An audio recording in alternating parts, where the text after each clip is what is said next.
had such a busy December. Talk about the ability for the guys to get a little rest over the Christmas break. It was a great chance for our guys to get some not only physical rest but mental rest as well. December was a great month for us as far as preparing us for conference play, but at the same time it was a very demanding month. When you talk about four to five high major teams and really top mid-major teams that we played during the course of that time. You talk about conference play, and now it's literally around the corner, a couple more games before we get into ASUN play. How was the value of having the freshmen, with some mistakes but then some positive moments, have all that playing time in the Williams Redeemed College?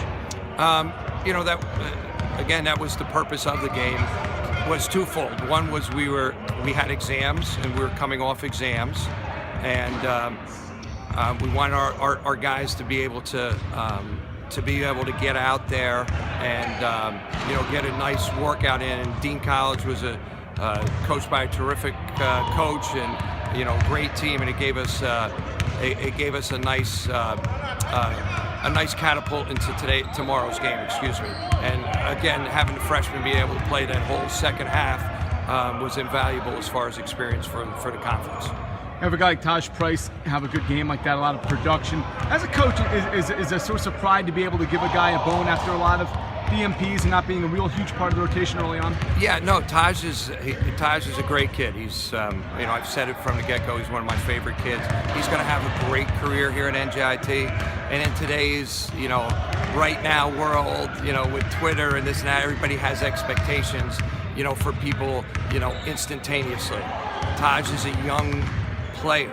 He's growing into his body. He's growing into the physicality of college basketball. I still think he's going to, I know he's going to have a great career here. It just takes time. And, you have to be patient with that. And, he's worked extremely hard in practice every day in the classroom.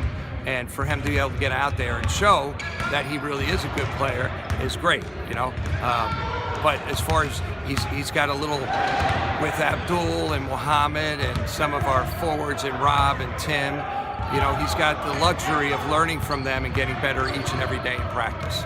What about the Stony Brook team? They were very good last year, made it to the tournament, but they lose Jamil Warney, who was one of the best players in our area, and two other top scorers from a year ago. How are they similar? How are they different this year? Well, they have a new coach, but they're a program that's Steve Peichel did an unbelievable job here, and they don't think though that they haven't reloaded, because they have a fifth-year senior transfer from Longwood who led the country in assists. So he's coming in, and they also have a first-team JUCO All-American and Junior Santil from New Jersey, and there's a lot of pieces here. So while they did lose quite a bit in Jamel Warney and their guard, they replaced them with some really good players.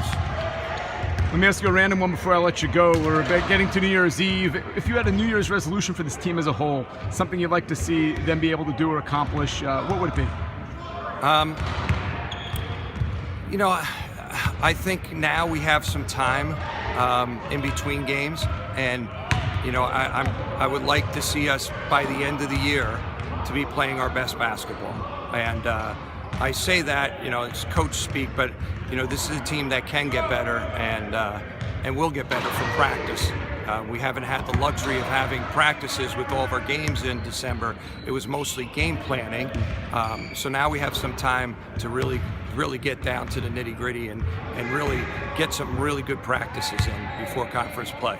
Well, I'm looking forward to it. Thanks for coming on, and Happy New Year to you. Thank you so much, Matt. And as always, go Highlanders.